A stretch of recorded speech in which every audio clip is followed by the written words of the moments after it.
ওকে দেখ, আজকে যে টপিকটা আমরা পড়বো সেটা হচ্ছে তোর ফ্লাড রাউটিং। এইটা হচ্ছে হাইড্রোলজির একদম লাস্ট চ্যাপ্টার। ঠিক আছে, এই চ্যাপ্টারটা কমপ্লিট করলে হাইড্রোলজি আমাদের অলমোস্ট কমপ্লিট। এবার আরো কিছু জিনিস আছে, আর একটা জিনিস আমি পড়াবো এই চ্যাপ্টারটা কমপ্লিট হওয়ার পর, যেটা বলেছিলাম যে সেটা হচ্ছে গ্রাউন্ড ওয়াটার। তো বেসিক অফ গ্রাউন্ড ওয়াটারে বেসিক যে ইকুয়েশন, গ্রাউন্ড ওয়াটার কিভাবে কাজ করে না করে সেটা হচ্ছে তোদের জানতেই হবে। কারণ গ্রাউন্ড ওয়াটার হচ্ছে তোর অলমোস্ট অনেক ম্যাক্সিমাম সাবজেক্টই লাগে, সয়েল ইরিগেশন, তারপর হচ্ছে এনভায়রনমেন্ট, সব জায়গাতেই আমাদের গ্রাউন্ড ওয়াটারটা লাগে। তো গ্রাউন্ড ওয়াটারটা আমি নেক্সট চ্যাপ্টারে বুঝিয়ে দেবো। তো এখানে দেখ, ফ্লাড রাউটিং জিনিসটা কি আগে ভালো করে বুঝি। আমরা সাপোজ ধর এটা হচ্ছে আমার একটা রিভার বেড, ঠিক আছে। এবার ধর একটা জল যখন ফ্লাড যখন প্রবাহিত হয়, ধর এইটা হচ্ছে নর্মাল আমার জলের লেভেল। এবার ধর কোনো জায়গায় হঠাৎ করে বন্যা এসে গেছে, তাহলে বন্যা আসলে বন্যার জল নিশ্চয়ই তোরা দেখেছিস যে জলটা কোনো জায়গায় হচ্ছে খুব উঁচু হয়, আবার কোনো জায়গায় খুব নিচু হয়, তাই তো? কোনো জায়গাতে খুব উঁচু হয়ে যাচ্ছে, আবার কোনো জায়গাতে নিচু হয়ে যাচ্ছে, ঠিক আছে। তো এই যে বিহেভিয়ার, ফ্লাডের যে ওয়েভ, ডিসচার্জের ওয়েভের যে বিহেভিয়ারটা চেঞ্জ হচ্ছে, সেটা কিরকম ভাবে কি চেঞ্জ হচ্ছে না হচ্ছে, বা কোথায় কিরকম চেঞ্জ হতে পারে, সেই জিনিসটা নিয়ে হচ্ছে আমরা এই চ্যাপ্টারে পড়ব, বেসিক জিনিস, ঠিক আছে। তো এইখানটায় জাস্ট আগে নোটটা আমি লিখিয়ে নিই, তারপর হচ্ছে আমি নেক্সট ডিটেলসে যাব।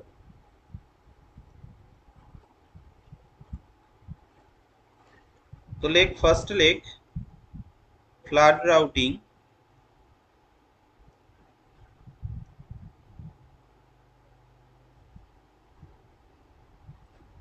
is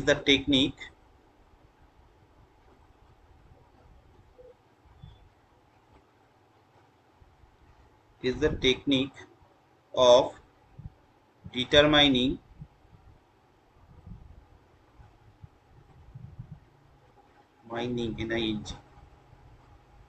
determining the flood hydrograph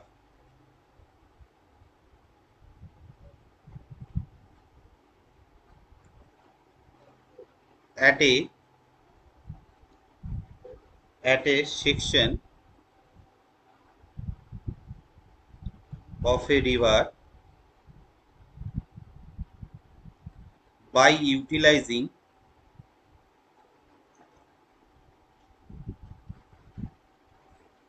the data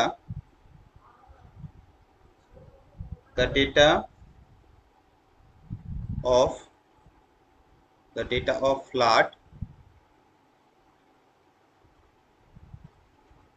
the data of flood flow at one or more upstream section,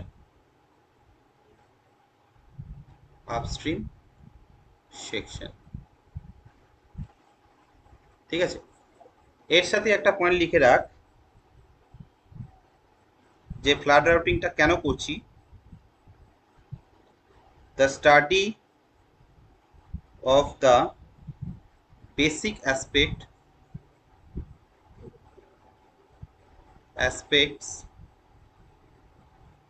of these changes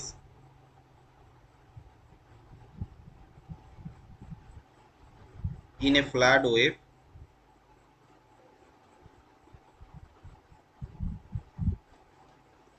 passing through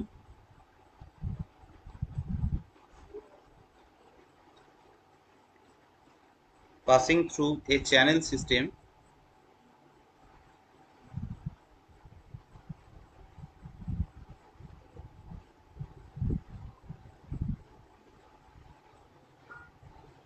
ঠিক আছে, ফুল স্টপ। তো ফ্লাড রাউটিং বললাম যে আমাদের যে ফ্লাড ওয়েভটা চেঞ্জেস হচ্ছে, সেই চেঞ্জেসটা কিরকম ভাবে হচ্ছে সেই জিনিসটা সম্পর্কে আমাদের একটা বিস্তারিত ধারণা দেয়। এবার দেখ, তাহলে লেখা হয়নি। একটু উপরের দিকে তুলুন, একটু একটু বাকি আছে।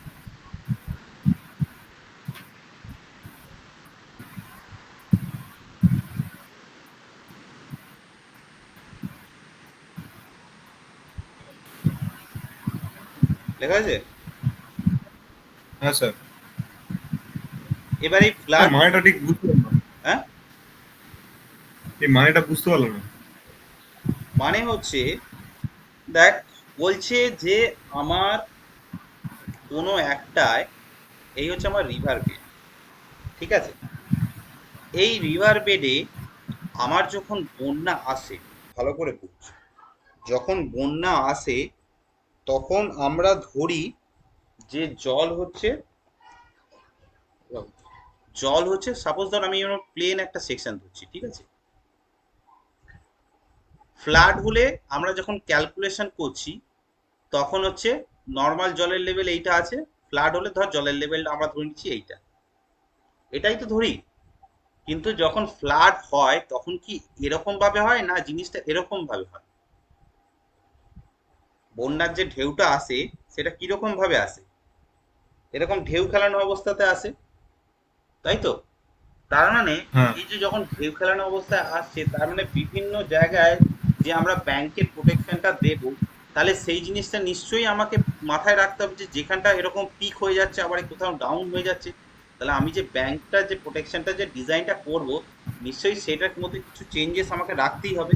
আমি যে হাইটটা ধরছি, যখন ওয়েভটা উপর দিকে উঠবে তখন তো তার থেকেও বেশি হাইট উঠবে, তাই না? হুম হুম।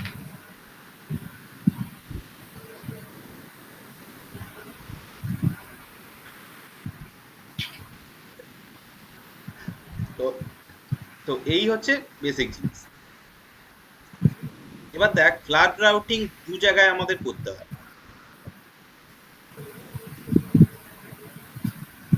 ফ্লাড রাউটিং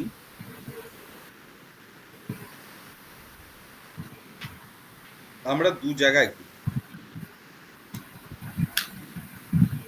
ফার্স্ট হচ্ছে যেটা করি সেটা হচ্ছে reservoir routing. Reservoir routing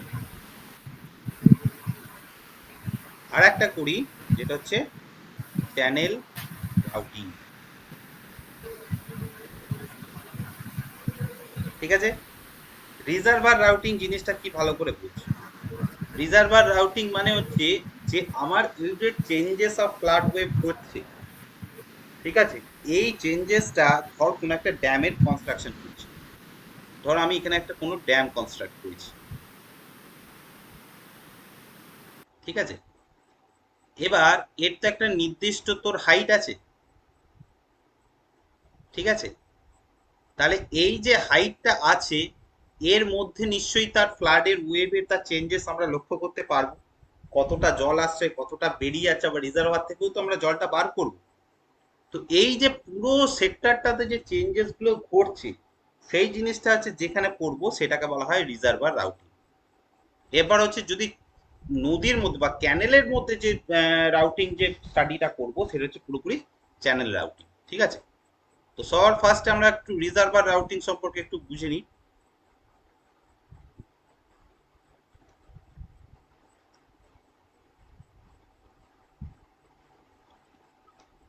reservoir routing, এখানে লেখ the effect of flood wave, the effect of flood wave entering A reservoir,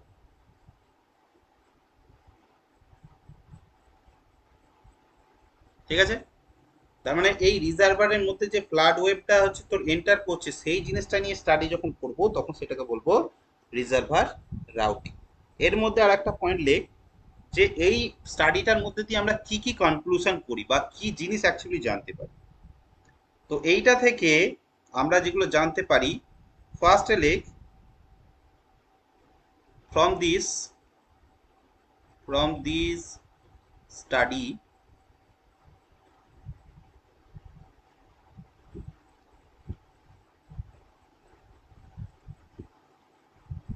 we from this study we can understand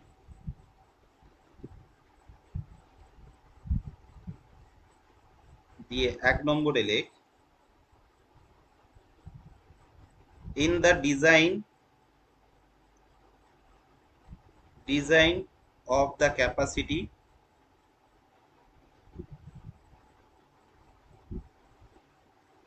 of spillway and other reservoir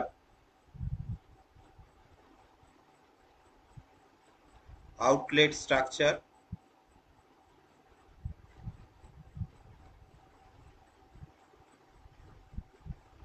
আর দ্বিতীয় নম্বর হচ্ছে in the location and sizing of the capacity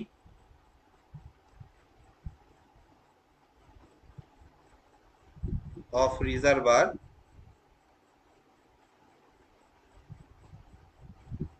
reservoirs to meet specific requirements.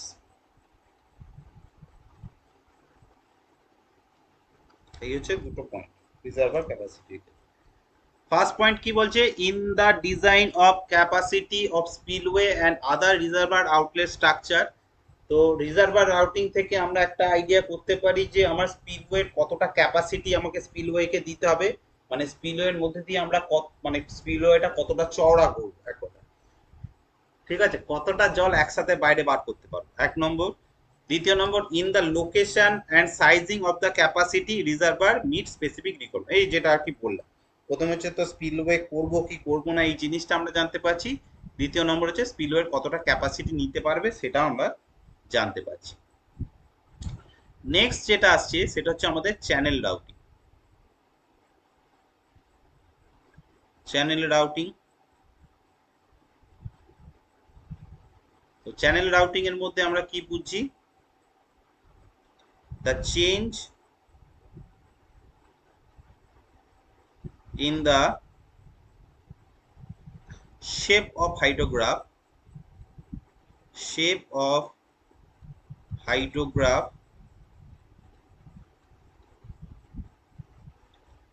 as its travels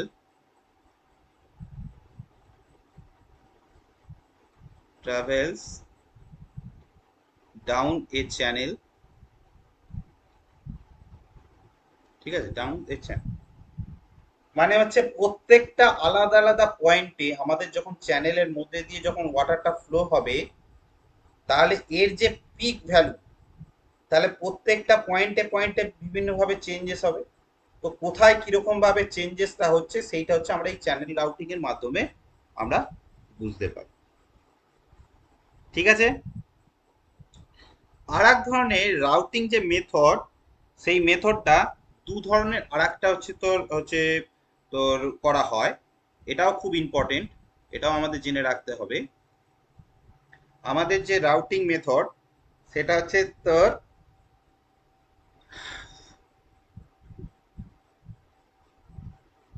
routing, যেটা এটা হচ্ছে আরো দুটো ভাগে ভাগ করা হয়।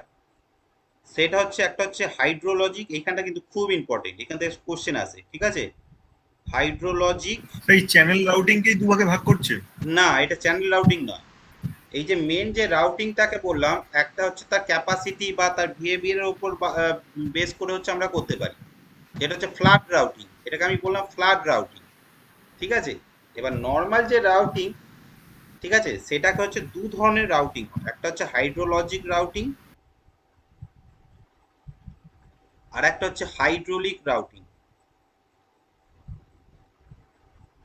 হাইড্রোলিক রাউটিং, ঠিক আছে, এই দুটো জিনিস কিন্তু খুব ভালো করে করবি, ঠিক আছে। এইখান থেকে বেসিক যে কোশ্চেনটা আসে, অনেকবার কোশ্চেনটা এসছে দেখবি, হাইড্রোলজিক রাউটিং যে মেথড সেটা হচ্ছে শুধুমাত্র অনলি কন্টিনিউটি ইকুয়েশন ফলো করে, কন্টিনিউটি ইকুয়েশন ফলো।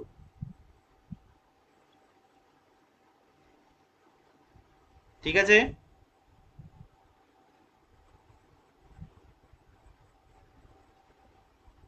আর হাইড্রোলিক যেটা, সেটা হচ্ছে তোর continuity and equation of motion, and equation of motion, এই মেথড কিন্তু ফলো করে। ঠিক আছে,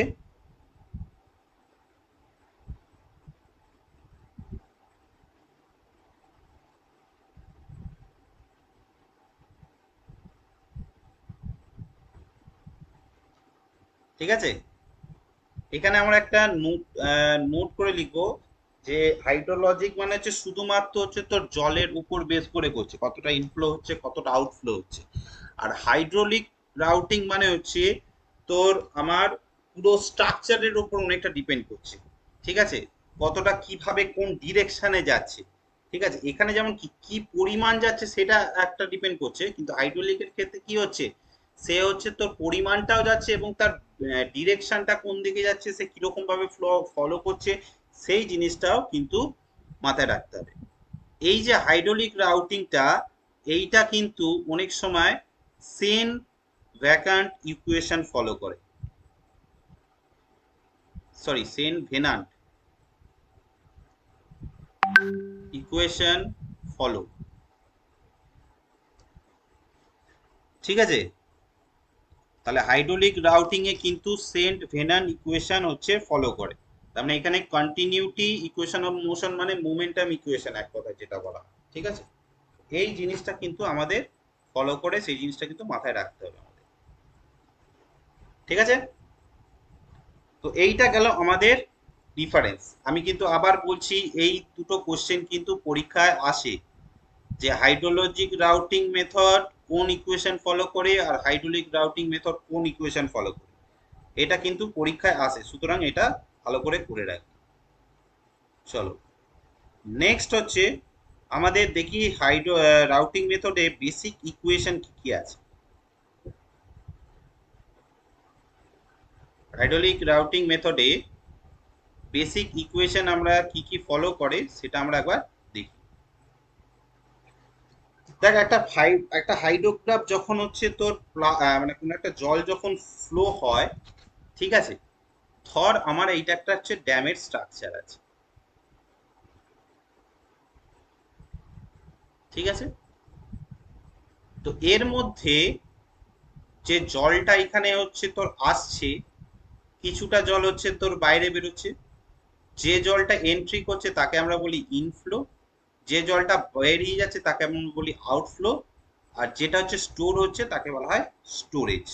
তাই তো, তো এর ইকুয়েশন, ফার্স্ট যে ইকুয়েশন আমরা যেটাকে ফলো করি, যে ইনফ্লো কতটা ইনফ্লো হলো মাইনাস কতটা আউটফ্লো হলো, সেইটা হচ্ছে তোর কতটা স্টোরেজ হচ্ছে, del S with respect to del T, এইটার সাথে হচ্ছে তোর ডিপেন্ডেন্ট। এইটাকেই মডিফাইড করে আবার করা যেতে পারে যে ইনফ্লো যে রেটটা, অ্যাভারেজ ইনফ্লো, ঠিক আছে, ইনফ্লো তো সবসময় হচ্ছে না, তো অ্যাভারেজ ইনফ্লো সেটাকে হচ্ছে আই বার দিয়ে ডিনোট করা হয় with respect to time sir, minus average. Inflow আর আউটফ্লোর ব্যাপারটা বুঝতে পারলাম না। আউটফ্লো মানে কতটা বেরোচ্ছে রে জল, তো ড্যাম থেকে কতটা না জল না, বাইরে বার ইনফ্লো করে থেকে দিচ্ছি। মাইনাস করলেন আউটফ্লো, সেটা ডিএস বাই ডিটি করলেন এটা। হ্যাঁ, তার মানে কি এই ড্যামের মধ্যে জল ঢুকছে আর ড্যাম থেকে কিছুটা জল বাইরে বার করে দিচ্ছি, তার মানে ড্যামের মধ্যে যেটা স্টোরেজ হচ্ছে সেইটাই তো del S by del T, টাইমের রেসপেক্টে তো হচ্ছে, আচ্ছা। কতটা টাইমের রেসপেক্টে সেটা হচ্ছে স্টোরেজটা, সেইটা হচ্ছে বার করছে। এবার ধর আমাকে বললো যে অ্যাভারেজ ইনফ্লো একটা আছে আর অ্যাভারেজ আউটফ্লো আছে টাইমের, এতটা টাইমের ডিফারেন্সের মধ্যে, তার মানে সেইখানে কতটা স্টোরেজ ডিফারেন্স হচ্ছে সেটাও হচ্ছে আমরা বার করতে পারি। এটা হচ্ছে অ্যাভারেজ। ঠিক আছে, এই বার মানে হচ্ছে অ্যাভারেজ, মনে রাখবে। ঠিক আছে, এইটাকেই আবার আমরা বিভিন্ন জায়গায় পরীক্ষায় হয়তো বিভিন্নভাবে ইকুয়েশনটা দেবে, কিন্তু বেসিক ইকুয়েশনটা আমাকে মনে রাখতে হবে, inflow minus outflow is equal two storage. ধর দুটো ইনফ্লো হয়েছে I1 প্লাস I2, তাদের অ্যাভারেজ করলাম, ঠিক আছে? এইটাকেই মডিফাই করে করছি with respect to time, minus Q1 plus Q2 by 2 with respect to time is equal to হচ্ছে S2 মাইনাস S1, ঠিক আছে? এটাকে আমি মডিফাই করে আবার লিখলাম, ঠিক আছে? তো এই যে আমার ইনফ্লো আর আউটফ্লো যেটা হচ্ছে আমরা করলাম, ঠিক আছে, এই জিনিসটাকে আমরা হচ্ছে অনেক সময় হচ্ছে একটা ইকুয়েশন দিয়ে মেজার করতে পারি, যেটা গ্র্যাজুয়ালি ভ্যালিড ফ্লোর ক্ষেত্রে হচ্ছে ভ্যালিড আছে। সেটা হচ্ছে তোর ইকুয়েশন অফ মোশন আর কন্টিনিউটি ইকুয়েশন। তো সেইগুলো তোদের পরীক্ষা আসে না, ঠিক আছে? এগুলো গেটের স্ট্যান্ডার্ড যারা আছে তাদের ক্ষেত্রে লাগে, ঠিক আছে? তো আমাদের এখানে যেটা জানতে হবে যে আমাদের একটা টার্ম আছে লেভেল পুল রাউটিং। প্রথমে আমরা যেটা করছি সেটা হচ্ছে তোর হাইড্রোলজিক রাউটিং মেথড যেটা করছি, ঠিক আছে? হাইড্রোলজিক রাউটিং, যে যে কোশ্চেন গুলো আসে, ঠিক আছে, শুধুমাত্র সেইগুলোই আমি করাচ্ছি, ঠিক আছে? কারণ এটা অনেক বড় চ্যাপ্টার, সব পড়ানোর কোনো দরকার নেই, ঠিক আছে? এই যে হাইড্রোলজিক স্টোরেজ রাউটিং, একে অনেক সময় মনে রাখবি লেভেল পুল রাউটিং মেথডও বলা হয়,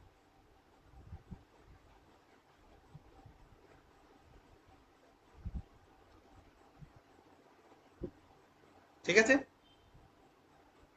তো লেভেল পুল রাউটিং এর ক্ষেত্রে কি জিনিসটা হচ্ছে যে আমার একটা হচ্ছে যখন স্পিলওয়ে ডিজাইন করব, একটা স্পিলওয়ের ক্ষেত্রে আমাদের যে ওয়াটারটা প্রথমে হচ্ছে তোর বেরোচ্ছে, ঠিক আছে, সেই মেথডটা যখন আমরা হচ্ছে ওখানে অ্যাপ্লাই করব, সেই আগের যে মেথডটা মানে আমরা এই যে মেথডটাকে করেছি এইটাকেই হচ্ছে তোর একটুখানি করে মডিফাই করে এই জিনিসটাকে করা হয়, ঠিক আছে? কিরকম জিনিসটা করা হয় মডিফাই মানে হচ্ছে, এখানে হচ্ছে তোর I1 প্লাস I2, আমি এর গভীরে কিন্তু যাচ্ছি না, আগেও বলে দিলাম যে গভীরে যাচ্ছি না যে এটা কেন করা হচ্ছে না করা হচ্ছে, তার ইকুয়েশন অনেক কিছু আছে। এইটা হচ্ছে তোর আগের যেটা করছি, storage 1 minus Q1 del T by 2, এটা আমি করাচ্ছি, ইকুয়েশনগুলো লিখে দিচ্ছি, কারণ পরীক্ষায় হয়তো এই ইকুয়েশনটাই দিয়ে দেবে, ঠিক আছে? পরীক্ষা কিন্তু এখান থেকে ম্যাথ দেবে না, কিন্তু দেবে ইকুয়েশনটা। এই সবকটা ইকুয়েশন দিয়ে দিল, তখন বলবে যে লেভেল পুল রাউটিং মেথডের ইকুয়েশনটা কোনটা, ঠিক আছে? এটা সরি প্লাস হবে, ঠিক আছে? এইটা কিন্তু কোশ্চেনে দিয়ে দেয়, এই জায়গাটা কিন্তু আমাদের মনে রাখতে হবে, ঠিক আছে? এইখানে একটা কোশ্চেন আসে খুব, সেই কোশ্চেনটা আমি খুঁজে পাচ্ছি না, সেই কোশ্চেনটা আমি খুঁজে পেলে তোদেরকে আমি ওটা লিখিয়ে দেবো, ঠিক আছে?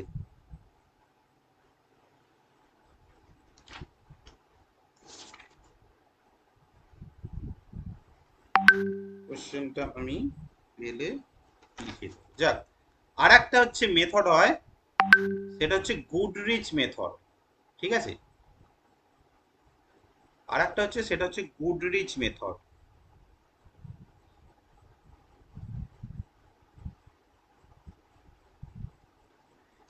পরীক্ষায় হচ্ছে তোদের কোশ্চেন আসবে যে গুডরিচ মেথডটা কোন মেথড, কোন রাউটিং মেথড, হাইড্রোলজিক না হাইড্রোলিক, এই ধরনের কোশ্চেন আসে। কি বলছি বুঝতে পারছিস যে পরীক্ষায় প্রশ্নপত্র আসলে কিরকম টাইপের আসে? তো এখানে করা হয় কি, ইনফ্লো হ্যাঁ minus Q1 minus Q2 is equal to 2 into storage 1 by del T. দেখ, ইকুয়েশন কিন্তু সেই একই আছে, ঠিক আছে, শুধু জাস্ট ঘুরিয়ে ফিরিয়ে দেখাচ্ছি, আর কিচ্ছু না। মেথডগুলোর নামগুলো শুধু মনে রাখ, বাই ডেল টি, ঠিক আছে? এইখানে একটা আমি জাস্ট একটা নোট লিখে রাখবো, এটা একদম মুখস্থ রাখবি, এর যদি আমি হাইড্রোলিক গ্রাফটা যদি দেখাতে চাই, স্যার একটু উপরে তুলুন। গ্রাফটা যদি দেখাতে চাই অনেক সময় লাগবে, শুধু জাস্ট লিখে রাখ। For flood wave of uncontrolled outlet, uncontrolled outlet মানে যেখানে হচ্ছে ফ্রি ফল হচ্ছে, যেখানে কোনো গেট নেই, যেমন ধর কোনো স্পিলওয়ে থেকে জল বেরোচ্ছে, তার মানে কি সেখানে কোনো কোনো গেট ফেট নেই, এমনি নর্মাল জলটা বেরোচ্ছে। Attain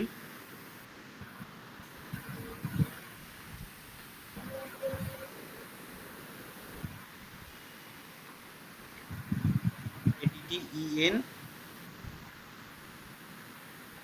TTEN TED attended peak in outfall hydrograph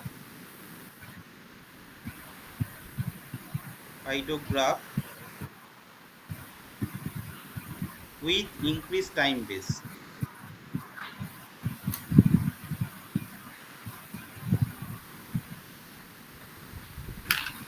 বলছে flood wave uncontrol outlet attend peak in outfall hydrograph with increase time base. যত আমরা টাইম বেসটাকে বাড়াবো, মানে এইদিকে হচ্ছে তোর হাইড্রোগ্রাফের এটা, যত এই টাইম বেসটাকে বাড়াবো তত হচ্ছে পিক অফ হাইড্রোগ্রাফটা আনকন্ট্রোলের ক্ষেত্রে কিন্তু বাড়তে থাকে। ঠিক আছে, এটা কিন্তু মনে রাখ। আর একটা পয়েন্ট মনে রাখ,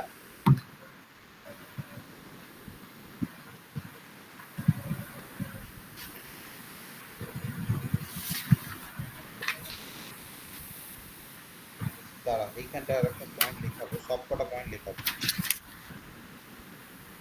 এখানে একটা টার্ম আমরা শিখবো, সেই টার্মটার নাম হচ্ছে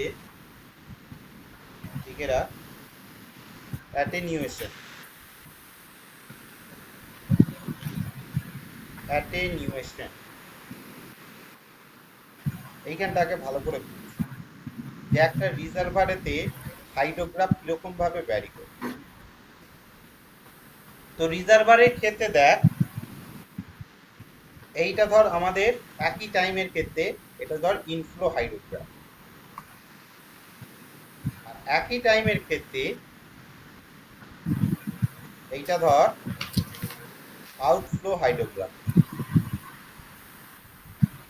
ঠিক আছে, তাহলে কোনো জায়গায় যদি ইনফ্লো হাইড্রোগ্রাফ এইটা দেখায় আর আউটফ্লো হাইড্রোগ্রাফ এইটা দেখায়, এটা হচ্ছে আউটফ্লো হাইড্রোগ্রাফ আর এইটা হচ্ছে ইনফ্লো। তার মানে দেখ এই সময়টাতে, ভালো করে এখানটা বুঝ, এই সময়টাতে দেখ আউটফ্লো এর থেকে যদি ইনফ্লোটা বেশি থাকে, তার মানে এই জলটা কি হবে, রিজার্ভারেতে স্টোরেজ হবে। তার মানে ইনফ্লো বেশি হচ্ছে, আউটফ্লো কম হচ্ছে। কিন্তু দেখ সময়ের সাথে সাথে যখন হচ্ছে এই জায়গাটা হচ্ছে তোর আউটফ্লোটা বেশি হচ্ছে কিন্তু ইনফ্লোটা কম হচ্ছে, তাহলে এইখানে কি হবে, এখানে হচ্ছে ডিপ্লিশন হবে, স্টোরেজের ডিপ্লিশন হবে। ঠিক আছে, এই যে ডিফারেন্সটা হচ্ছে, এই ডিফারেন্সটাকেই বলা হয় অ্যাটেনিউয়েশন। ঠিক আছে, এই যে ডিফারেন্সটা হলো, ইনফ্লোর সাথে আউটফ্লোর যে ডিফারেন্সটা হচ্ছে, ঠিক আছে, যার জন্য আমরা স্টোরেজের কি এফেক্ট হচ্ছে সেই জিনিসটাকে বলা হয় তোর অ্যাটেনিউয়েশন। আর এই যে কোন সময়ের মধ্যে এই ডিফারেন্সটা হচ্ছে সেই সময়টাকে বলা হয় ল্যাগ। তো এইখানটা এই পয়েন্টটা লিখে রাখ, owing to the storage effect, the peak of the outflow hydrograph will be smaller than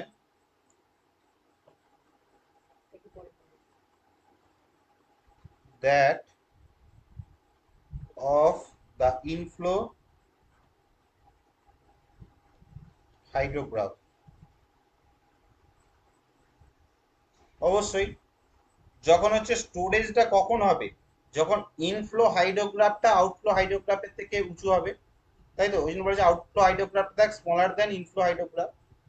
this reduction of peak value, this reduction of peak value is called attenuation।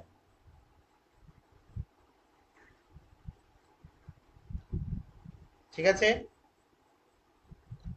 আর হচ্ছে time difference between two peak called lag।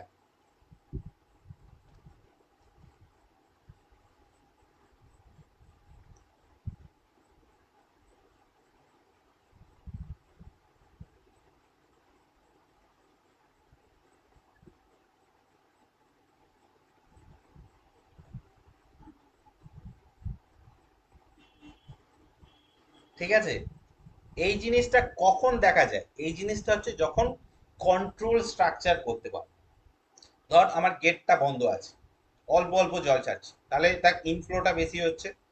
গেটটা যদি আমি পুরোটা খুলে দিই, ইনফ্লোটা যা হচ্ছিল তার থেকে আউটফ্লো এখন অনেক বেশি হচ্ছে, তখন হচ্ছে এই জিনিসটা হয়। কিন্তু আনকন্ট্রোলের ক্ষেত্রে কিন্তু এদের ইনফ্লো আউটফ্লো কিন্তু আমাদের একই রেজাল্ট দেবে। ঠিক আছে, তখন দেখবি হচ্ছে তোর ইনফ্লোর হচ্ছে পয়েন্ট অফ ইনফ্লেকশন পয়েন্ট থেকে এর পিকটা পাওয়া যায়। ঠিক আছে, তো এই সমস্ত জিনিস আছে। তো এইটা হচ্ছে বেসিক আমাদের হাইড্রোলজিক রাউটিং মেথড। ঠিক আছে, যেটা হচ্ছে আমাদের রিজার্ভারের ক্ষেত্রে আমরা বললাম। এরপর হচ্ছে এই চ্যাপ্টারের সবচেয়ে মোস্ট ইম্পর্টেন্ট টপিক যেটা, সেটা হচ্ছে hydrologic channel routing. Hydrologic channel routing, যেখানে তোরা মাস্কিংহাম ইকুয়েশনটা পড়েছিস।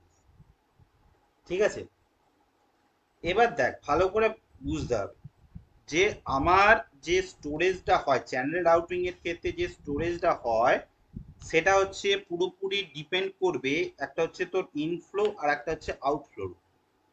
আমার কোনো একটা সেকশন, সাপোজ ধর কোনো একটা আমি সেকশন ধরছি, সাপোজ ধর কোনো একটা এরকম সেকশন ধরছি, তো সেইখানে আমার ইনফ্লোটা কতটা হচ্ছে, আউটফ্লোটা কত হচ্ছে, সেটা বিভিন্ন জায়গায় কিন্তু বিভিন্নভাবে ভ্যারি করছে। কোনো একটা সেকশনে ধর এরকম হচ্ছে, আবার কোনো একটা সেকশনে ধর এরকম হচ্ছে। ঠিক আছে, কোনো একটা সেকশনে ধর এরকম হচ্ছে। তো এই যে চেঞ্জেসটা, সেইটাই হচ্ছে আমরা এখানে হাইড্রোলজিক রাউটিং মেথডে শিখব। তো এখানে এই যে চেঞ্জেসটা হয় সেটা হচ্ছে দুটো ভাগে ভাগ করা। খুব ভালো করে এখানটা শুন, কারণ এই জিনিসটার উপর বেস করে এই পুরো ইকুয়েশনটা দাঁড়িয়ে আছে। আমাদের ধর নর্মাল যে ফ্লাড ওয়েভ, ঠিক আছে, মানে তোর নর্মাল যে স্টোরেজ আগে যেটা হওয়ার কথা, নর্মাল যদি আমার নর্মাল রিভার যদি ফ্লো হতো, তাহলে সেক্ষেত্রে কি হতো, সেই ফ্লোটা ধর এরকম কনস্ট্যান্ট যাচ্ছে। ঠিক আছে, এইভাবে যাচ্ছে। এবার ধর ফ্লাড হয়েছে, তাহলে তার ক্ষেত্রে কি বললাম, আমার এই জিনিসটা ফ্লাডটার ক্ষেত্রে কিরকম হচ্ছে, এরকম হচ্ছে, তাই তো রে? তো এর ক্ষেত্রে দেখ, এই যে ডিফারেন্সটা আমরা পেলাম, ঠিক আছে, আন্ডার এই ফ্লাড ওয়েভের ক্ষেত্রে ধর এইটা আগে লেয়ার ছিল, এখন এইটা লেয়ার আছে। ঠিক আছে, এই যে এক্সট্রা যে চেঞ্জেসটা হচ্ছে সেটাকে বলা হয় ওয়েজ, ওয়েজ স্টোরেজ। আর আগের যে স্টোরেজটা নর্মালি লিভারের ক্ষেত্রে যে স্টোরেজটা থাকার কথা, সেটাকে বলা হয় প্রিজম স্টোরেজ। আমি বোঝাচ্ছি কোনটা প্রিজম স্টোরেজ কোনটা ওয়েজ স্টোরেজ।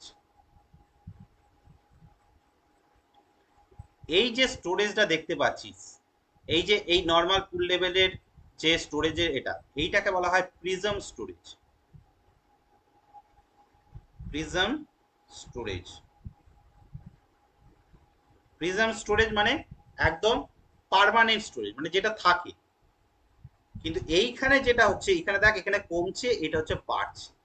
তাহলে যেখানে কমবে সেটাকে আমরা বলি, এটাকে ধর এরকম ভাবে সাইন দিই, এটাকে বলা হচ্ছে নেগেটিভ ওয়েজ স্টোরেজ, WEDG। এটাকে বলা হয় নেগেটিভ ওয়েজ স্টোরেজ। আর এইটাকে বলা হয় পজিটিভ, সাইন দিই, পজিটিভ ওয়েজ স্টোরেজ।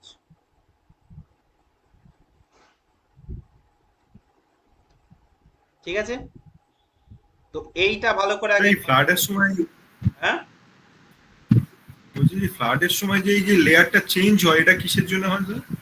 ফ্লাডের সময় যখন হাওয়া যখন যায়, ধর কোনো একটা পিছন থেকে যখন হচ্ছে তোর কোনো একটা ঢেউ ঠেলা দেয়, ঠিক আছে, তো তার সামনে থেকেও তো কিছু অবজেকশন আসে। এবার পিছন থেকে যখনই কোনো একটা শক ওয়েভ আসে, প্রেসার আসে, সেই প্রেসারের জন্যই ঢেউটা ওদিকে উঠে যায়। এক নম্বর। দ্বিতীয় নম্বর হচ্ছে তোর কোনো লেয়ারে, তোর দেখবি কোনো একটা এতে, যখন হচ্ছে তুই একটা কোনো বড় পুকুরের মধ্যে কোনো একটা তুই জল যখন একটা এক বালতি জল ঢালি, জল ঢালার পর দেখবি একটা গোল করে চারিদিকে ঢেউটা ছড়িয়ে যায়, ঢেউটা ছড়ায় তো। এই যে চেঞ্জেসটা একটা হয়, ওয়েব টাইপের ছড়িয়ে, হ্যাঁ, একটা ওয়েব টাইপের ছড়িয়ে যায়। সেইটাই হচ্ছে তোর, ঠিক আছে। তো এইখানে আমরা আগে প্রিজম স্টোরেজ সম্পর্কে একটু লিখবো, তারপর ওয়েজ স্টোরেজ সম্পর্কে লিখবো। এই দুটো কিন্তু খুব ইম্পর্টেন্ট, ঠিক আছে, যে প্রিজম স্টোরেজ কি আর ওয়েজ স্টোরেজ কি। লেখ, it is the volume, it is the volume that would exit, that would exit if the uniform flow occurred, যেটা বলছিলাম, ACCURED, flow occurred at the downstream depth,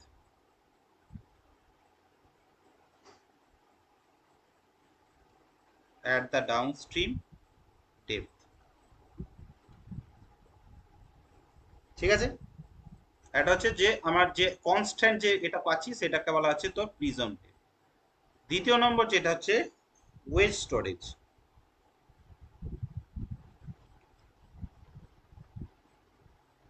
wedge স্টোরেজটা কি বলছে?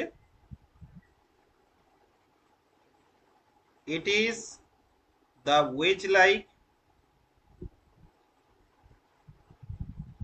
volume formed between the actual water surface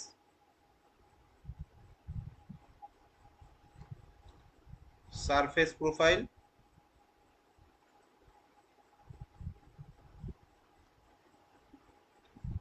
and the top surface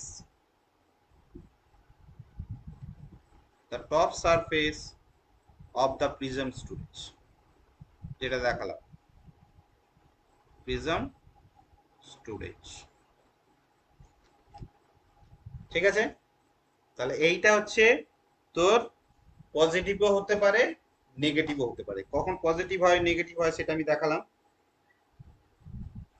তাহলে এইখানে একটা মনে রাখবি, prism যে স্টোরেজ, এটা কিন্তু ফাংশন অফ আউটফ্লো অনলি।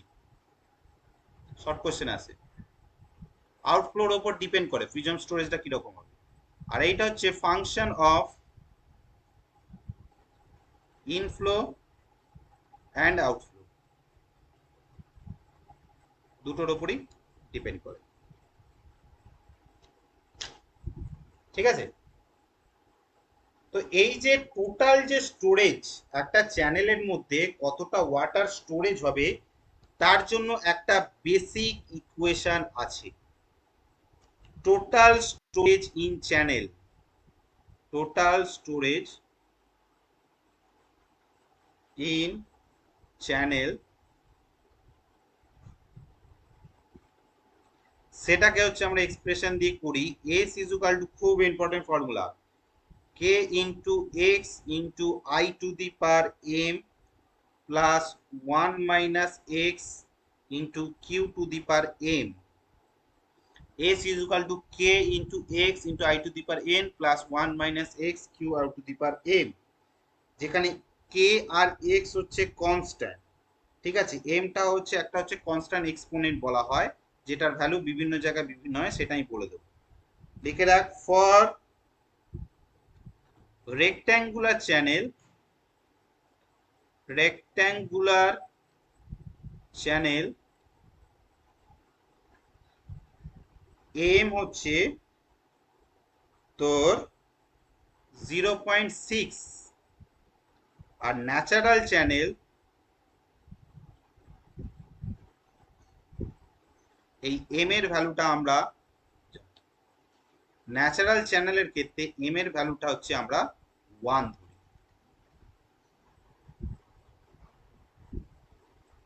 কি দিচ্ছে, আপডেট হয়েছে নাকি? তাহলে রেক্ট্যাঙ্গুলার চ্যানেলের ক্ষেত্রে আমরা হচ্ছে এই 0.6 ধরি, আর এইখানে হচ্ছে ন্যাচারাল চ্যানেলের ক্ষেত্রে আমরা এটাকে 1 ধরি।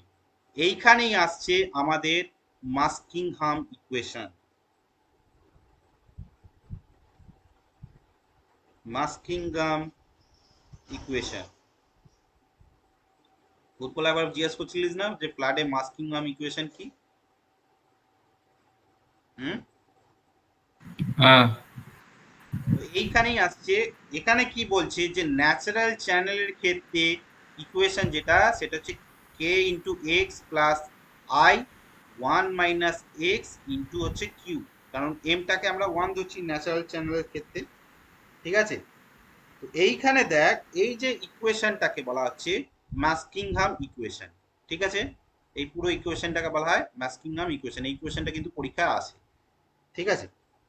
এখানে যে আমার যে প্যারামিটার গুলো দেয়া হয়েছে এক্স আর কে, ঠিক আছে, এইগুলো হচ্ছে বিভিন্ন জায়গায়, বল এমটা থাকে না কেন মাস্কিংহাম ইকুয়েশনে? এটা ন্যাচারাল টু, ন্যাচারালের ক্ষেত্রে আমরা এম এর ভ্যালু তো 1 ধরলাম না, এই যে ন্যাচারাল চ্যানেল, ও আচ্ছা আচ্ছা। তাহলে মাস্কিং হ্যাঁ হ্যাঁ। ইকুয়েশন যেটা আছে সেটা হচ্ছে বেসড অন ন্যাচারাল চ্যানেল, ঠিক আছে। এবার দেখ, এই যে এখানে ফ্যাক্টর যে এক্স যেটা, প্যারামিটার এক্স যেটা, এটাকে বলা হয় ওয়েটিং ফ্যাক্টর, ওয়েটিং ফ্যাক্টর, ঠিক আছে। এর যে ভ্যালুটা ডিপেন্ড করে 0 টু 0.5, এটাও কিন্তু পরীক্ষায় আসে। এক্স এর ভ্যালুটা কিন্তু তোর 0 টু 0.5 ধরা। তাহলে দেখ, এবার যদি ধর এক্স ইজ ইকুয়াল টু 0 যদি হয়, তাহলে স্টোরেজ ইকুয়ালস টু দেখ কে ইন্টু 1 - 0 ইন্টু কিউ, মানে হচ্ছে কে ইন্টু কিউ।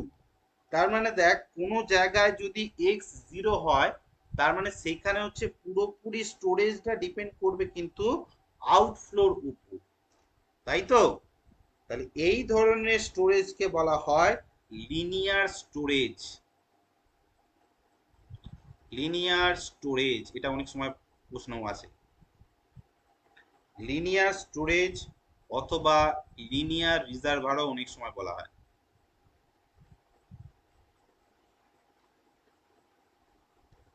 ঠিক আছে। যখন হচ্ছে ওয়েটিং ফ্যাক্টর হচ্ছে তোর 0 ধরা হয়, তখন হচ্ছে পুরোপুরি স্টোরেজটা ডিপেন্ড করে আউটফ্লোর উপর। এই ধরনের সিচুয়েশন হলে তখন তাকে বলা হয় আমাদের লিনিয়ার স্টোরেজ বা লিনিয়ার রিজার্ভার, ঠিক আছে। এবার ধর যখন এক্স ইজুকাল টু 0.5 হচ্ছে, তখন দেখ এসটা কি হচ্ছে, কে ইন্টু দেখ 0.5i প্লাস 0.5 কিউ। তার মানে দেখ, ইনফ্লো আর আউটফ্লো দুটোই কিন্তু তোর একই প্রায় হয়ে যাচ্ছে, ইকুয়ালি ইম্পর্টেন্ট। এখানে কিন্তু দেখ আমার তাহলে হচ্ছে তার এটা কমন যদি নিই কে, তার মানে ইনফ্লো প্লাস আউটফ্লো, তার মানে যখন 0.5 ধরা আছে তখন কিন্তু এই জিনিসটা কিন্তু সব জায়গায় ইনফ্লো আউটফ্লোটা কিন্তু দুটোই হচ্ছে সমান, কারণ দুটো ইকুয়েশনই আমার এখানে লাগছে। এবার এই যে ইকুয়েশনে আমরা কেটাকে ধরেছি, এই কেটাকে বলা হয়, মনে রাখবি, স্টোরেজ টাইম কনস্ট্যান্ট। ঠিক আছে, এর যে ডাইমেনশনটা হয়, ঠিক আছে, ডাইমেনশনটা হচ্ছে টাইমের ডাইমেনশন। স্টোরেজ তোর কনস্ট্যান্ট, স্টোরেজ টাইম কনস্ট্যান্টের যে ডাইমেনশনটা, কে এর যে ডাইমেনশন, সেটা কিন্তু টাইমের যে ডাইমেনশনটা হবে সেইটার উপর বেস করে হবে। ঠিক আছে,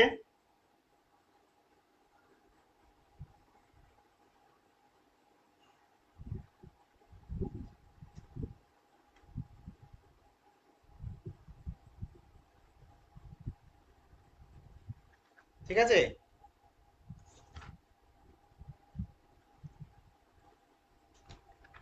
এবার হচ্ছে এই যে মাস্কিংহাম মেথড অফ রাউটিং, এখানে কয়েকটা ফর্মুলা আমি লেখাবো, এই ফর্মুলাগুলো কিন্তু একটু মুখস্থ রাখতে হবে। ঠিক আছে, এই ফর্মুলাগুলো অনেক সময় পরীক্ষা এসেও যায়, জেনারেলি তোদের আসে না, গেটে আসে, তাও জেনে রাখ।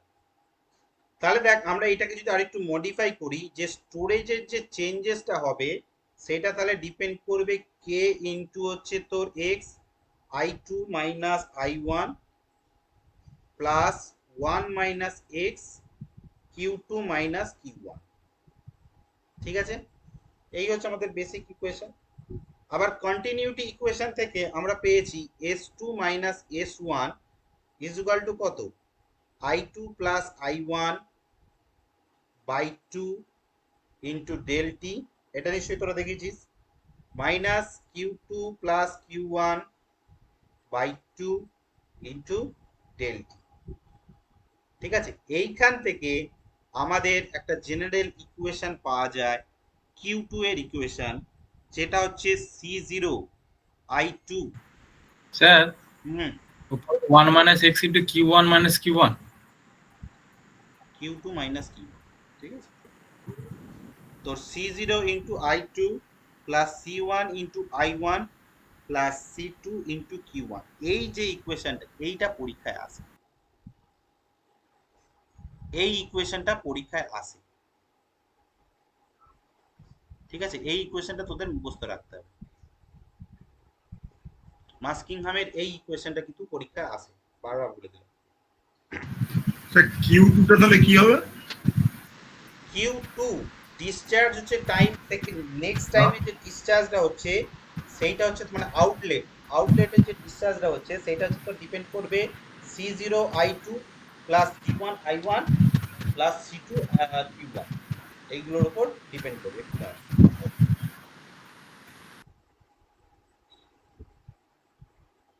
এখানে যে আউটফ্লো যে ডিসচার্জ যেটা হচ্ছে, এখানে যে ভ্যালুগুলো পেলাম, এই C0, এই ইকুয়েশনগুলো যদি মুখস্থ রাখতে পারিস বিশাল বড় ব্যাপার হবে।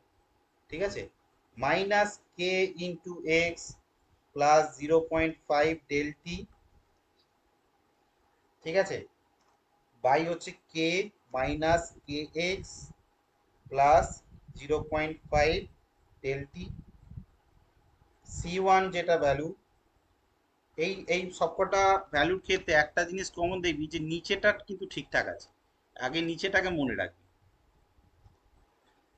কে minus K X plus 0.5 del টি, আর এর c1 এর ক্ষেত্রে হচ্ছে কে এক্স প্লাস 0.5 ডেল টি। মনে রাখতে পারবি না, মনে হয় তাও লিখে রাখ, c2 ইজ ইকুয়াল টু হচ্ছে K minus K X plus 0.5 del T into হচ্ছে K minus K X minus 0.5 del T. এখানের মধ্যে সবচেয়ে ইম্পর্টেন্ট যেটা পরীক্ষায় আসে, c0 প্লাস c1 প্লাস c2 always will be equals to 1, এইটা পরীক্ষায় আসে। তাহলে এই দুটো ইকুয়েশন থেকে আমি যেটা বললাম যে কোন কোন এগুলো আসে, এইটা জেনারেলি আসবে না, ঠিক আছে, এইটা মনে রাখা দরকার নেই, দুটো জিনিস এখান থেকে মনে রাখতে হবে, যে এই ইকুয়েশনটা আর হচ্ছে এইটা, C0 প্লাস C1 প্লাস C2। ঠিক আছে, এই কটা জিনিস কিন্তু আমাদেরকে ভালো করে মনে রাখতে হবে। ক্লিয়ার?